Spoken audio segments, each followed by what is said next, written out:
That's right. There are expectations that day 3 is going to be even bigger and better, given the fact that President Emmanuel Macron, who was in Mumbai last night, is going to be here in New Delhi, and he's likely to visit Bharat Mandapam as well, which is where I'm coming to you from. Now, as far as day 2 is concerned, well, we've had quite an interesting lineup of speakers, whether it is startups, whether it is VC firms. In fact, we heard from Amitabh Kant, who addressed a session, and he essentially stated that India must leverage AI to build a more equitable society.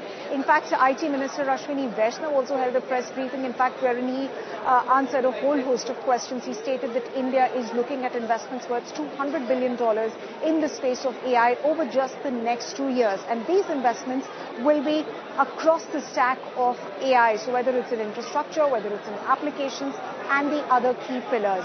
He also stated that the Indian government is having a dialogue with industry leaders, with industry members from social media as far as regulation on social media restrictions for children is concerned. Now, that is a concept that has also been applied globally in some countries, and India is having a dialogue with social media platforms on that. The third important thing that he essentially stated was that Jensen Huang, he addressed the issue of Jensen Huang, NVIDIA's top boss, not coming here at the AI summit. He said that he wanted to come, but he had some other engagements, important engagements, which could not be avoided, and he would not like to speculate on the people who've not been able to come. So that's about Minister Vaishnav, but let's also look at what ITI's Jason Oxman stated.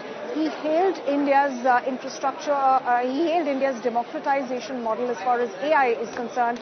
He also said that American companies are looking at building in India with MSMEs, Indian MSMEs. We also caught up with David Zapolsky, who's the policy chief at Amazon Global. He essentially hailed India's AI model, and he said that Amazon's $35 billion worth of investments are going to be in the space of building infrastructure for AI. Other than that, he also said, with respect to the US-India trade deal, that while there may be hiccups along the road, but that doesn't define the larger trajectory of both the ties. So overall, and a very interesting day 2, and day 3 is not going to be any different.